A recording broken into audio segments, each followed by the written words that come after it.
have soft power, plenty of hard power, but in terms of soft power, not so good. This is exactly why the government cannot have this generation in their pockets, because they don't understand us at all. The only way that you can say that a return to the motherland is natural is to completely disregard history.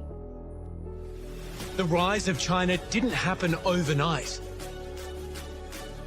Its roots reach deep into the past. And if we want to understand what's happening now, we need to dig down into the foundations of the China century.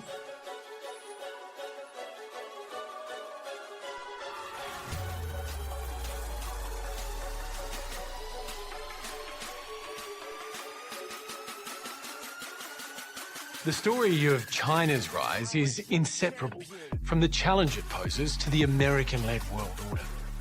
The relationship between the United States and China has become the defining contest of the 21st century. It's a relationship with a long history, forged in an era of shifting alliances, opportunity and betrayal.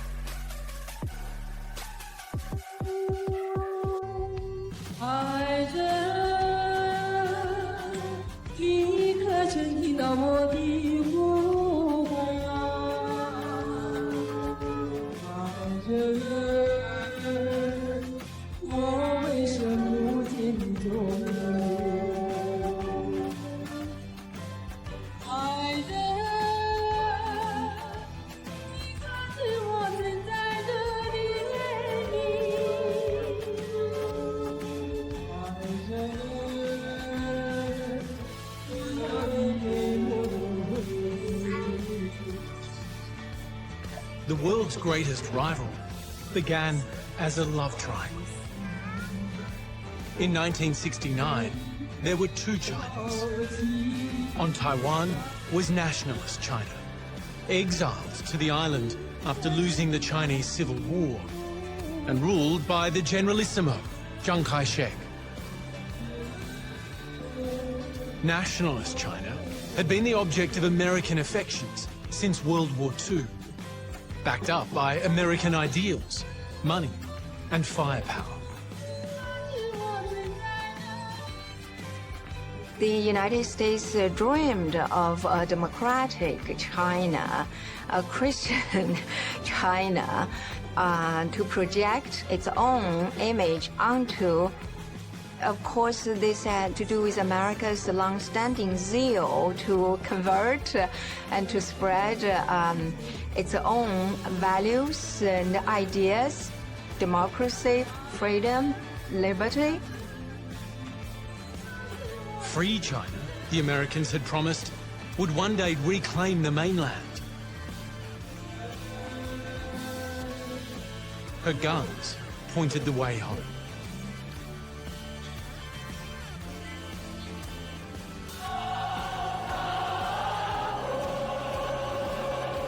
Over the Taiwan Strait was Communist China, led by the great helmsman, Mao Zedong.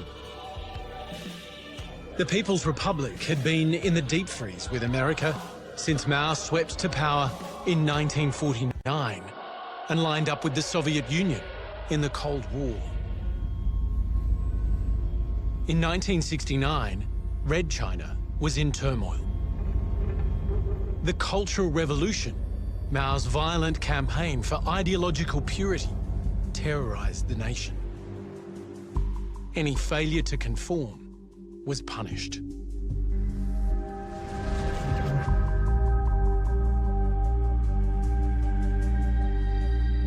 Everybody was scared. Everybody was in a state of panic and uncertainty. I was fortunate enough not have lived through that period of time, but my parents' generation did. The whole country was white and blue. I remember my mom told me, all she had in her closet was a couple of white shirts and blue pants. and then just military uniforms. There's nothing else. The whole nation was just like that. People who were considered of having impure thoughts were either forced to confess or murdered or pushed to suicide. Millions of families were ruined. The whole nation was impoverished and in a state of near paralysis.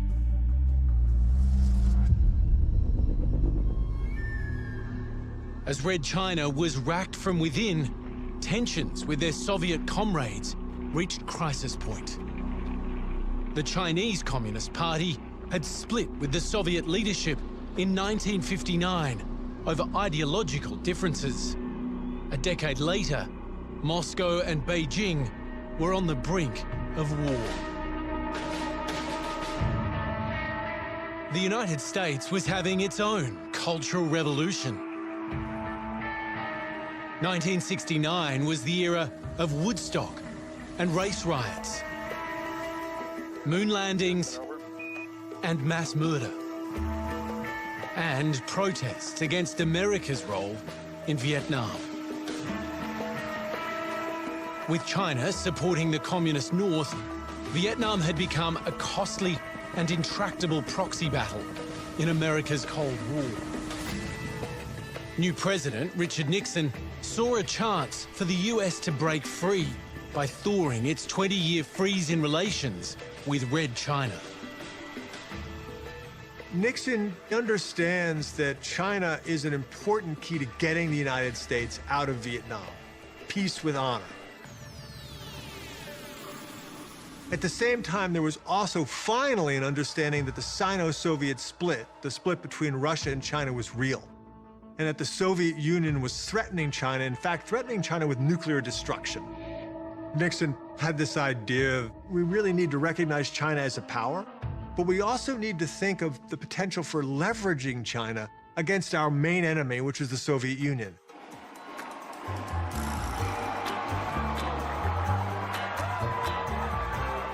Nixon engaged his national security advisor, Dr. Henry Kissinger, to reach out to Beijing about a potential future visit. It had to be in secret. Both men understood the sensitivity of going cold on Taiwan and getting into bed with Chairman Mao. An unlikely intermediary would pave the way. Ping pong. Ping-pong diplomacy began in April with a surprise invitation to an American table tennis team to visit China. Other teams followed, and just as significant as the welcome given to them all was the freedom accorded to journalists and cameramen who accompanied them. It was as though the Chinese authorities suddenly wanted the world to see their country through fresh eyes.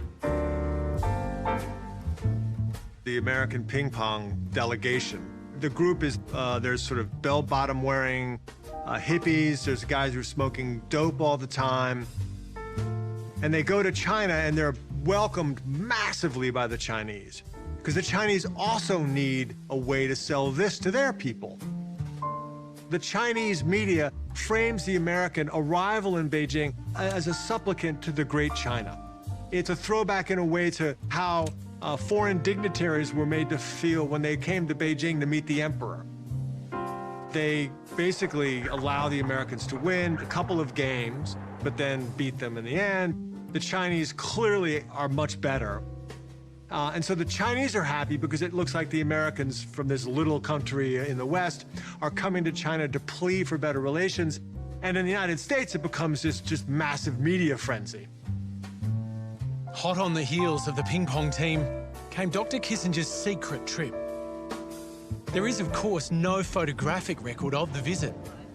What we do know is that his meeting with the Chinese Premier Zhou Enlai was successful, because just days later, President Nixon announced live to the world he'd been invited to Red China. An invitation to President Nixon to visit China at an appropriate date before May 1972. President Nixon has accepted the invitation with pleasure. I want to put our policy in the clearest possible context. Our action in seeking a new relationship with the People's Republic of China will not be at the expense of our old friends. America's most important old friends were Taiwan, and of course they felt deeply betrayed by what had happened, and not only what had happened, but how it happened, because they had no notice of it. Effectively, the US was giving up recognition of Taiwan, and of course there's nothing that Taiwan can do except adapt as best they can and hopefully pull the US back into their orbit.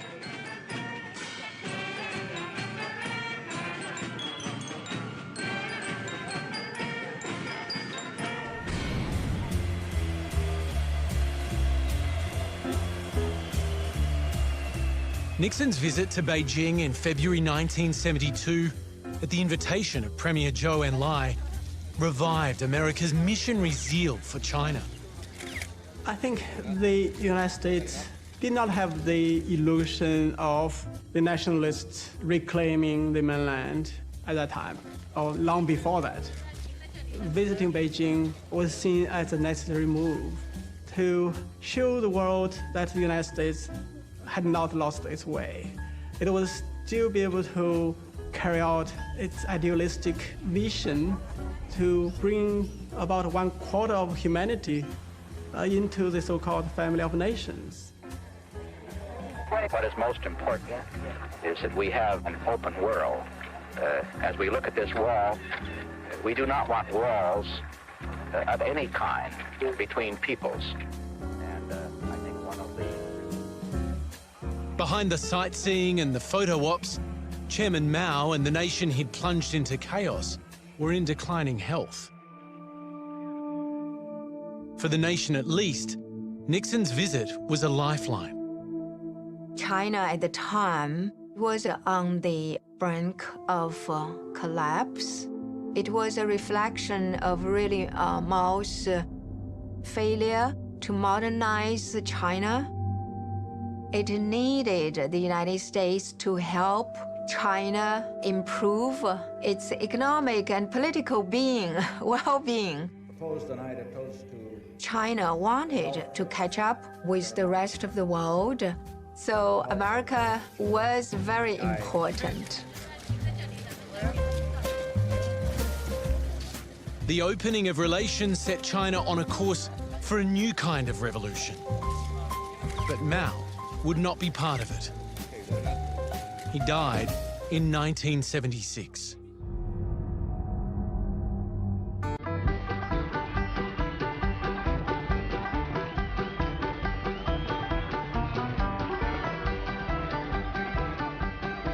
Mao's death cleared the way for a more pragmatic helmsman. Deng Xiaoping hitched his nation's fortunes to the American wagon and proclaimed his mission to save China by studying the West.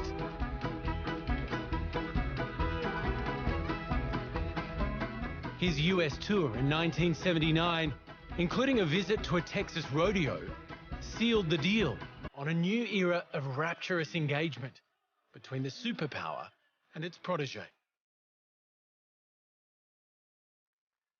It was a signal, obviously, to Americans. Americans just love that kind of stuff. That China wants to be America's friend, but it was also a signal back to China that the Chinese people could expand the universe. They could embrace American culture. That's how we learned about America, from the sitcoms and Hollywood films. Everybody was just so gorgeous. You know, blue eyes, blonde hair, and all that, very tall, sharp features. That's how we learned about American people. And I learned about what middle-class American lives were like from, I think, a very popular sitcom at the time. It's called Growing Pains. The children were free to say whatever came to their minds, and there was no consequences when they talked back to their parents. You know, it's just like really drawn to that kind of life. America was really the shining city up on a hill. Not just to, you know, very impoverished Chinese peasants, but to intellectuals, officials in the elite circle. It's really a model to be emulated. especially economically, if, not politically.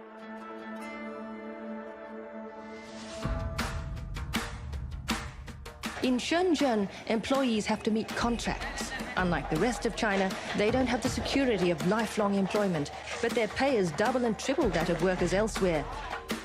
The new policy is for some people to get rich before others. Deng's mantra was reform and opening up. He told his party, we must admit that we are backwards and explore new ways to catch up with the West.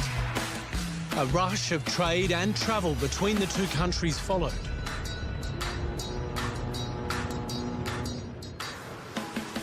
You have Americans going to China to set up automobile manufacturing plants. You have Americans spending tens of millions of dollars to try to help the Chinese improve their mining. You have a deep engagement on the scientific and medical professions, where Chinese by the thousands are brought to the United States to be educated at major American universities, with the Chinese being viewed in the United States as willing recipients of American largesse, American capital, and American ideas.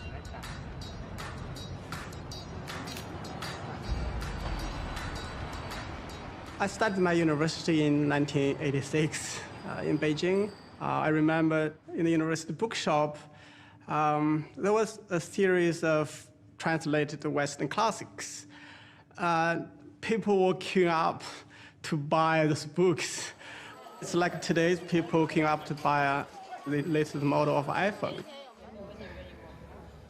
You could see the ideas began to be shifted in the media, talking about how we should work hard and spend hard to enjoy life. Traditionally, Chinese people were really good at saving, not spending. While America's Cold War with the Soviets ground on, China was trading Marxism for markets. As politics are systematically wound down, new slogans are appearing. Their message is sometimes not at all what Mao had in mind. But if Coca-Cola is part of the price of Western technology, then let the peasants drink Coke.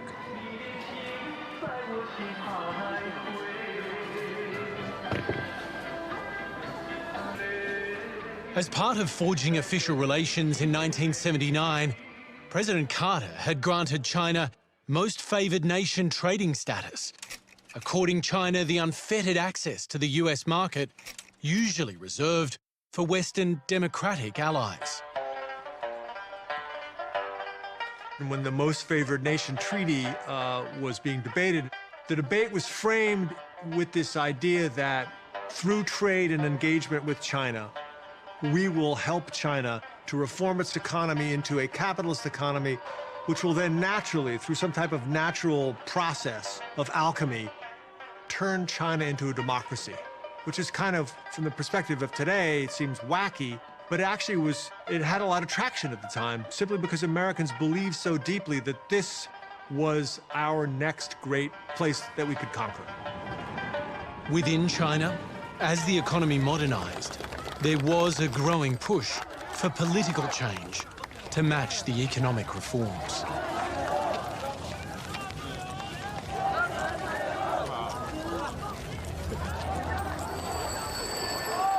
The government suppress news, suppress the truth.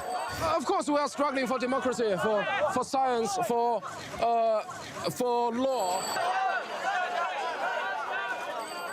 It was a push that culminated in nationwide demonstrations in the spring of 1989. The largest of them in Beijing's Tiananmen Square. The whole atmosphere at that time was this kind of hope that with our participation, with our push, the government would do something, and there was this kind of optimism, actually, to have our input into the political and economic reform process. So almost every student at that time was somehow involved. The protests coincided with a visit by Soviet leader Mikhail Gorbachev to Beijing. There to cover this historic summit, Chinese and international media turned their cameras on the protests. The world was watching. I was far from the power center, so I was far from the protests. But I do remember being glued to TV on a daily basis, just like the rest of the country. You know, this amazing thing actually happened in China.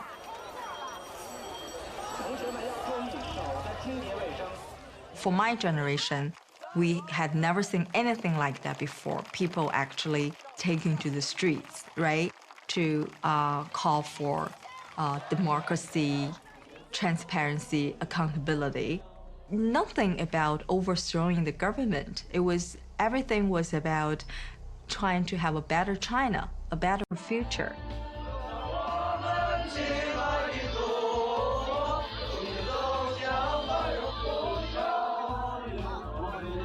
You have 500,000 people on Tiananmen Square. You have this captivating story in the United States about the Chinese people finally, after 10 plus years of influence from the United States, are going to throw off the cloak of communism and embrace freedom. You have the goddess of democracy, which is sort of a Statue of Liberty look-alike, coming onto Tiananmen Square to kind of herald in the changes. The goddess had spoken too soon. In the early hours of June 4th, the dream of democracy she embodied was crushed under the tracks of a tank. Tanks are rolling in down the main thoroughfare towards Tiananmen Square. There's sporadic shooting, automatic weapons opened up, people were diving for cover.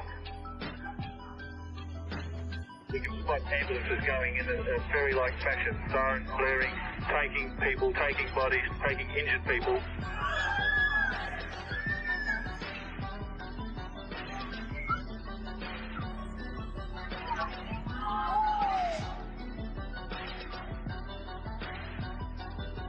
Hundreds, perhaps thousands of peaceful protesters were killed in the Tiananmen Square massacre by order of their own government. It was a turning point in China's rise. Later that year, the fall of the Berlin Wall marked the end of the Cold War. Some said it was the end of history, that the last remaining challenger to the US-led world order had been toppled.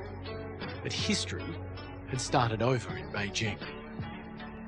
Ladies and gentlemen, the President of the United States. Bush's reaction to the crackdown was, to say the least, soft. He didn't really criticize the Chinese very strenuously.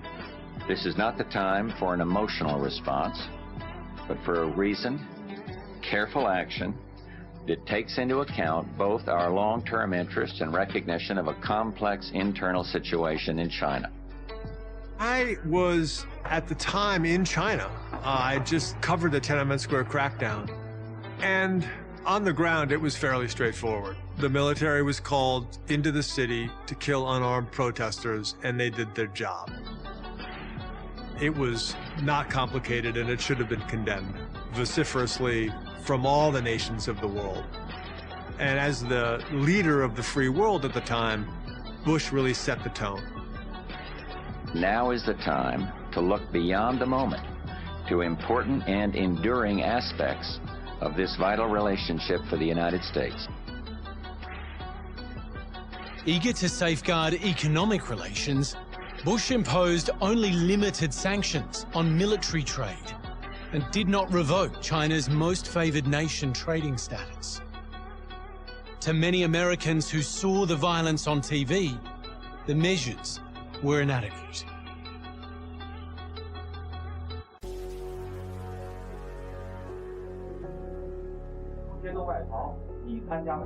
In China, the clampdown on dissent continued. Hundreds of students and dissidents were imprisoned. Many were beaten, some executed. Today, the first death sentences passed in Beijing were handed out to these 8 men.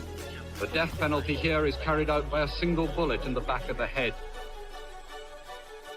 State media portrayed the army as peacekeepers and martyrs. The Children's Brigade members presented a wreath as a way of expressing their grief for the PLA soldiers who had lost their lives in the split.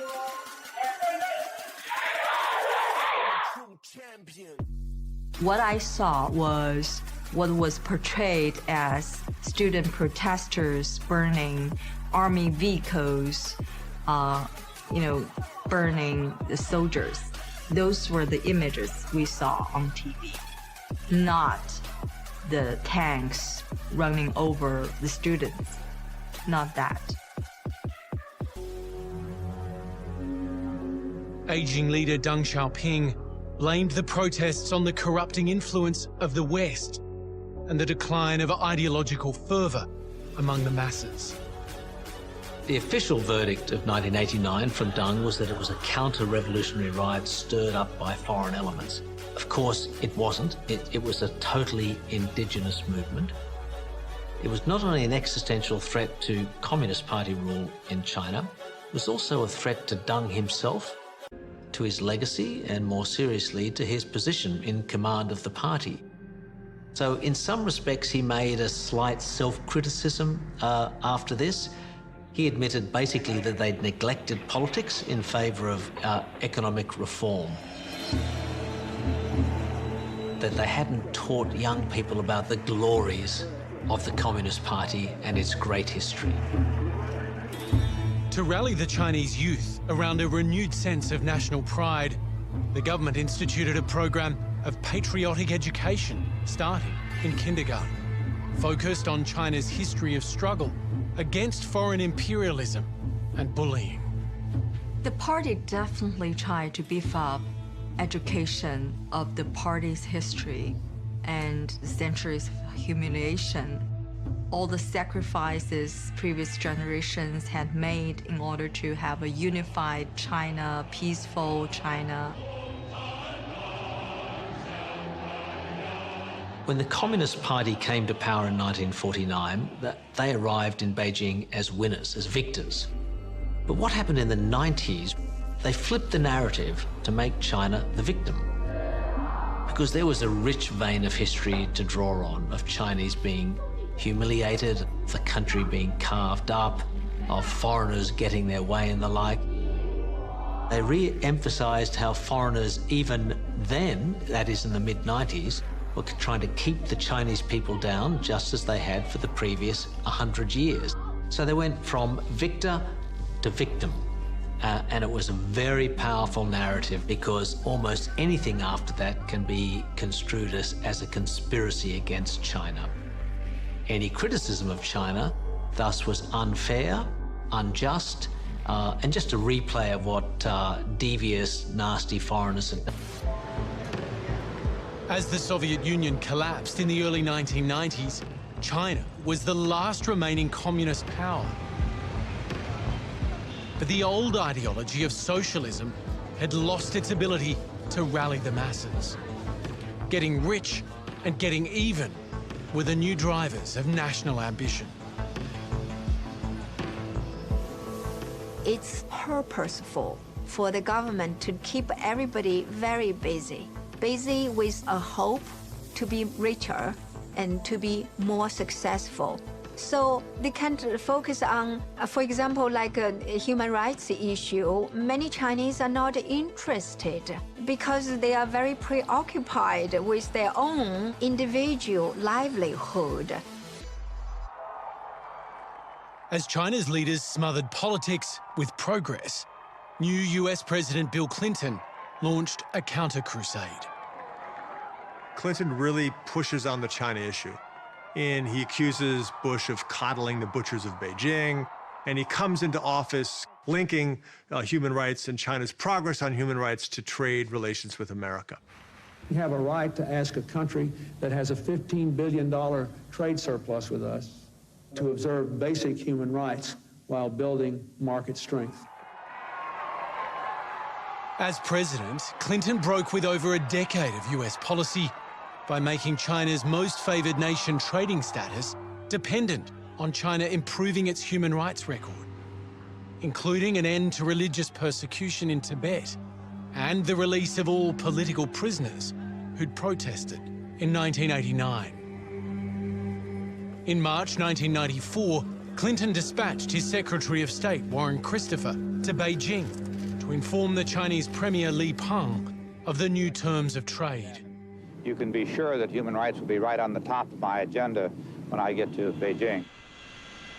The Warren Christopher trip is really a turning point in US-China relations. Warren Christopher meets Li Peng, and Li Peng does more than lecture him. He really brutalizes him.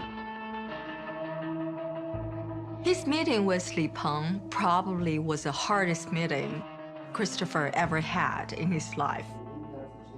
That whole meeting turned into a harangue on Li Peng's part.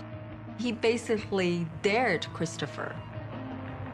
Li Peng calls their bluff. He says, okay, you can do that. If you do that, you will lose your big share of the China market. From China's perspective, what are you? Why are you here pointing fingers at us? Our system is a party-led system. You knew from the very beginning that we're different systems, so you should respect our system. This was China's own sovereignty.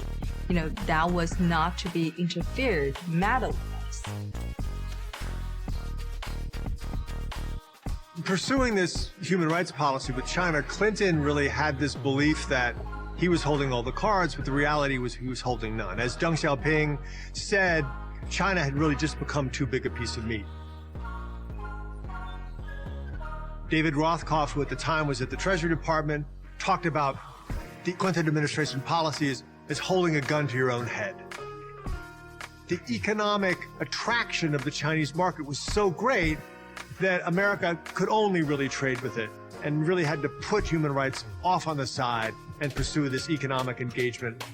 And that would then become the new holy grail that we would use to transform China into a better country. Clinton's new policy of economic engagement pleased the American business lobby, but prominent liberals in his own administration, including Californian Congresswoman Nancy Pelosi, were not convinced. There are those who say that economic reform will lead to political reform. Well, not if it isn't allowed to. And I disagree with Bob, the Prime Minister, the Honorable Prime Minister, when he says that the rule of law is moving forward. There's so far to go on the rule of law, and it has to be the rule of law with respect for individual rights. Put yourself into the minds, if you can for a moment, of the Chinese people, not just the Chinese leadership. They just try and do it. I've tried to do it when I've been there. I've listened to them. They look at the West and they look at the historical record of brutality, pillage, rape, alienation of their rights, which was inflicted on them for over a century by the West. They look at America, they see aspects of America which they find appalling in terms of human rights. The fact that you legislators in the United States haven't got the guts to stand up to the gun lobby. I'm simply asking Mr. you... Prime Minister, we will not accept that albatross. Taking up his point, if China were to say, look, because of your gun policy or because of your policy towards the number of people that you have locked up in prisons that we would say are political prisoners, we are now going to use those elements to shape our trading policy with you. Would you accept a similar judgment from China? First of all, we are all signatories to the International Declaration on Human Rights. What we're talking about in China is freedom of expression, freedom of religion, freedom of the press. That's some of the things we're talking about. Well, yeah, no, that's what we're talking. We're not talking about a democratic form of government. That's for the Chinese people to decide.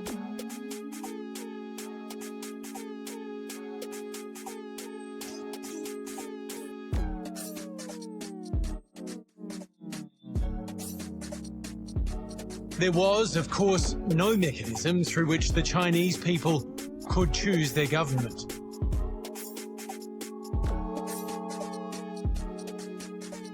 Meanwhile, over the Taiwan Strait, America's old flame had abandoned its mission to reclaim the mainland and was instead preparing for a coming out party, its first democratic presidential elections. Taiwan had transformed itself from a tight little authoritarian nation state into a vibrant democracy with some of the freest press in Asia. And in fact, Taiwan had actually become the China that we hoped China would become. And the Chinese on the mainland, they looked at Taiwan, of course, as part of their territory. And so in Taiwan, you have its first open, free, and fair election, and the election of Lee Teng-hui, who actually believes that Taiwan should be independent of China. And the Chinese were extremely unhappy with his election, so much so that they fired missiles to try to pressure Taiwanese voters not to elect this guy president. In August 1995, China launched a campaign of intimidation against Taiwan, which it regards as a renegade province, in what became known as the Third Taiwan Strait Crisis. In the first and second crises in the 1950s, America had defended Taiwan against its Cold War enemy, Red China. But since the forging of relations with China in 1979, the US had maintained a policy of strategic ambiguity on the Taiwan question. The United States did not promise to come to the aid of Taiwan in order not to encourage Taiwan to declare independence unilaterally. But the United States never said it would not intervene, so as to deter China from taking unilateral actions against Taiwan. This was to keep both sides guessing how the United States could react in a crisis. For the Clinton administration, the Third Taiwan Strait Crisis demanded a response. The US Navy sailed an entire carrier battle group and an amphibious task group between Taiwan and the mainland, which was hugely threatening to the Chinese. America's intervention forced a humiliating backdown from the Chinese. Their navy at that time was no match for the American war machine. The lesson that China took from this event was that when push comes to shove, the Americans actually might defend Taiwan from China. It taught the Clinton administration and subsequent American administrations how serious China is about retaking Taiwan. In the White House, there were some people who saw China as a rising threat, as a long-term competitor. There were others who saw the same threat but saw a different solution and saw that by showing them that they couldn't compete militarily and simultaneously offering them this wonderful economic partnership, it would convince China to rise as an economic player rather than as a military player, sort of like a mainland Asian version of Japan rather than a rival to the US. In China, too, there was division. Despite the straining of relations, the appeal of American investment, trade, and education remained strong. China at the time was still poor, and there was still this huge desire for better life.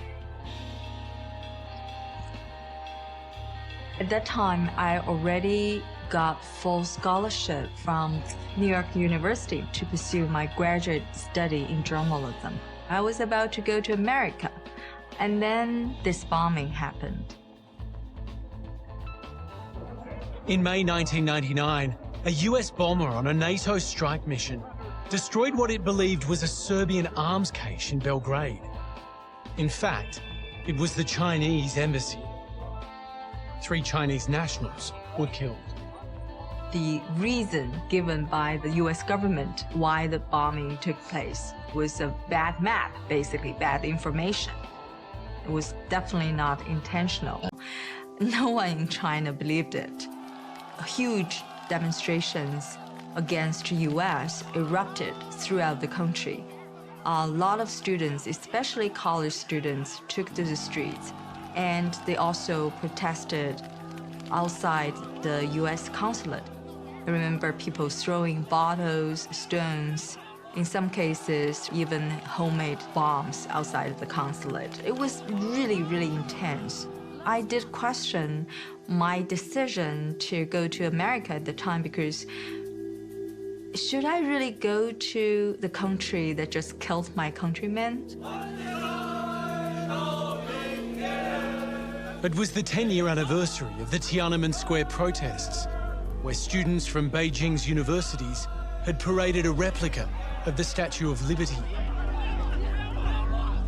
Now, after a decade of patriotic education in a rising China, students from those same universities were burning American flags. One of the comforting illusions that Americans told themselves at the time was this is all artificial, it's stoked by the Communist Party, you don't have to take it seriously, these are just fake protests. And people on the ground at the time pointed out, no, this is not fake, it's real. And it's coming from a pride that Chinese feel now that they feel is being dissed by the West, and that's no longer going to be acceptable.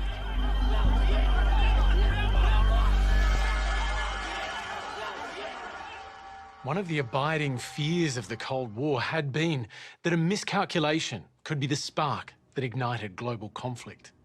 The bombing of the Chinese embassy in Belgrade fanned the embers of America and China's growing rivalry.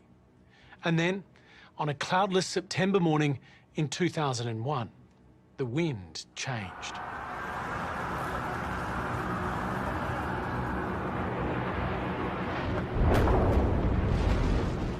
The attacks on the World Trade Center in 2001 were compared to the bombing of Pearl Harbor in 1941. And just as Pearl Harbor drew America into the Pacific theater of World War II, so 9/11 plunged the US into the war on terror in the Middle East. It's hard to remember now because 9/11 looms so large, but Chinese-US tensions were actually at an extraordinarily high pitch in 2001 before 9/11. This was the era of the transformation agenda in the Pentagon that was being pushed by Donald Rumsfeld. That was all about taking the American way of war to just a whole new level. And the Chinese very much believed that to be directed at them. And they probably weren't wrong about that, actually. The US didn't expect the war on terrorism. We became distracted by 9/11, but the Chinese were then not involved in Iraq, not involved in Afghanistan, not soaked up in all the counterterrorism stuff that we found ourselves doing so quickly after 9/11, and they were free to watch us, to learn from our mistakes, and also to invest in building their own capabilities. And of course, this was the period in which China was entering the World Trade Organization and getting dramatically better terms of trade than it had had at any time in the past, and its prosperity began to shoot up dramatically, even as the Americans were distracted doing other stuff. The global war on terror brought home to the Chinese not American success, but American failure. Failure in Iraq, failure in Afghanistan, the forever war. And that played a huge role in this emerging conception in China that the United States is no longer this global superpower, but it's a significantly weakened power.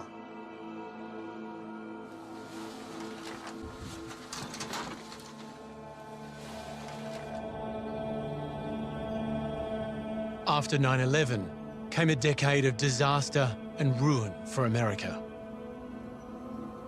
The most expensive war in its history. Industrial decay and unemployment. And the global financial crisis. In 2001, the US economy accounted for about a third of global GDP.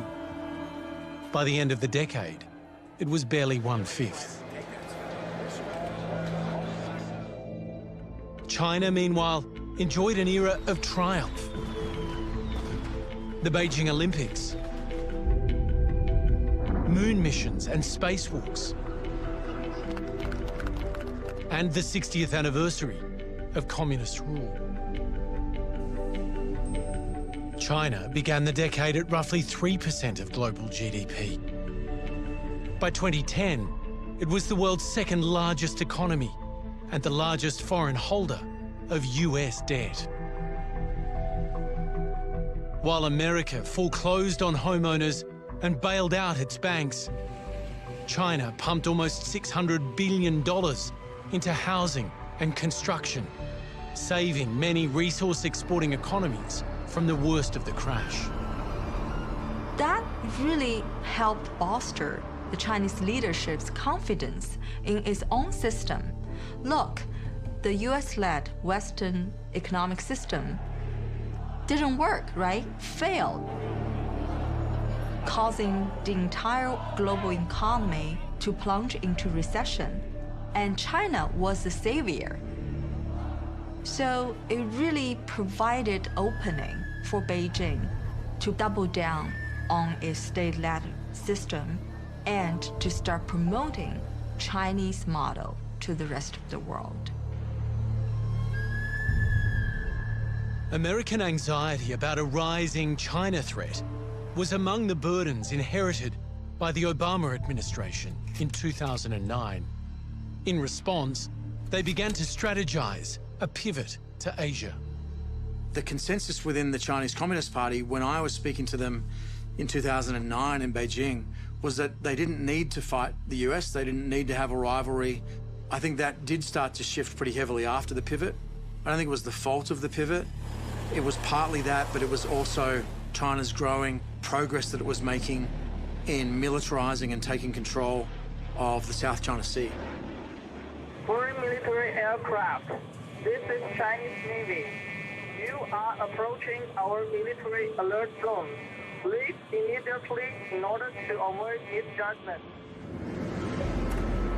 China and Taiwan don't agree on much, but it was a map first put forward by Chiang Kai-shek in 1947 that forms the basis of China's territorial and military claims over the South China Sea. Claims that are contested by other Asia-Pacific nations and by the historical dominance of the US Navy. Around 2010, China's growing assertiveness in the region began to ring alarm bells. The Chinese had been pushing the governments around the South China Sea to accept Chinese dominance of this 1 million square mile waterway. China has basically claimed the whole thing. Since 2013, China has constructed over 3,000 acres of artificial islands in the South China Sea, including ports, radar installations, ammunition stores, and airstrips. The Chinese government insists it's merely defending its sovereign territory and national interests. 60% of the world trade towards East Asia go through this area. And for China, about 80% of energy supply to China pass through the South China Sea. Also, the issue of Taiwan looms large. If there were some military clashes over Taiwan, the South China Sea could be of very high strategic value. This issue of Taiwan, it's the unanswered question, it's the unfinished war. It's an issue that, above and beyond the other ideological issues, could be the centerpiece of the relationship in the future, a really dangerous part of the relationship in the future going forward. The growing strain in US-China relations intensified with the rise to power of Xi Jinping, widely considered the most autocratic Chinese leader since Mao. Xi Jinping becomes China's president in 2013. And his rise, with his much more militaristic view of China's relations with the world, with his desire to aggressively push back against any perceived slight against China, this begins a conversation around the world about this supercharged authoritarian country with a very successful economy, led by this hyper-nationalist leader who is intent on stamping China's image around the world as a global superpower. So the worries about a new Cold War with China started after Xi Jinping takes power. The United States has long had this self-perception of its exceptionalism. The idea of the American century sustained U.S. confidence in its ability and indeed entitlement to lead the world. The US feels it's suffering from buyer's remorse. They opened their economy to China, they helped China into the world trading system, and of course all that's done is to allow China to sort of climb ahead of them. Those issues have often been represented as a result of China's unfair trade practices, its stealing of intellectual properties, and so on and so forth. But Ronald Reagan and Bill Clinton were the strongest promoters of free trade, of globalization. China obviously was caught in this wave of neoliberal reform. This was its opportunity to open up, to use its comparative advantage, cheap labor, for example, to revitalize its economy. This benefited transnational companies, but for the blue-collar workers in the West, they are the victims. Instead of pinning the blame on transnational capital or robots, it's much easier to say, yeah, we are screwed by China. We can't continue to allow China to rape our country, and that's what they're doing. It's the greatest theft in the history of the world. In 2016, Donald Trump campaigned and won the presidency on a new China strategy of America First. The Trump administration turned its back on decades of engagement to declare China its adversary and called for the decoupling of their strategic partnership. No matter how much you talk about decoupling between America and China, the trade links, the societal links are very deep, and this is not something that can be ripped asunder. The existential threat to this planet is not the ideology of the Chinese Communist Party, it's global warming. And there's no way to deal with climate change without dealing with China. It's got huge environmental problems, and its political system is run by a guy who has recently declared himself president for life. And what does that mean? It doesn't mean much now, but once he begins to get old and he begins to totter, clearly China's going to be in for a very rough political transition, which could again manifest itself on the streets of China like it did in 1989. So China's political story is a story that is yet to be finished. No one wants a war. But increasingly in the last few years, people have started to talk about that conflict as if it's inevitable. That China will fight Taiwan by 2025 and the US by 2035. And I think the problem that comes when people start to regard war as inevitable is that people stop trying to prevent it, and instead they start trying to position themselves to start it under the most favorable circumstances. Is China really an enemy? I do not think so.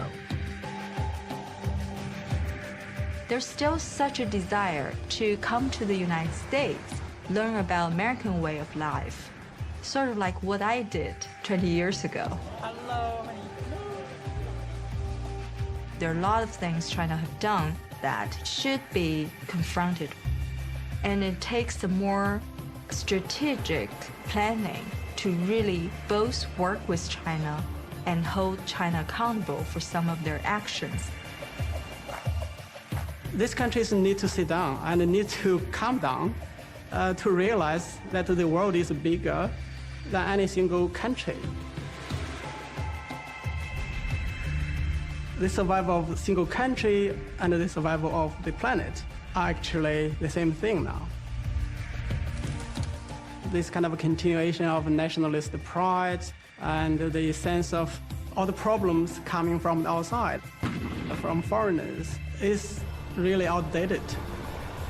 The 21st century is no longer the 19th century of the rule of the jungle. It needs to be a century for everybody.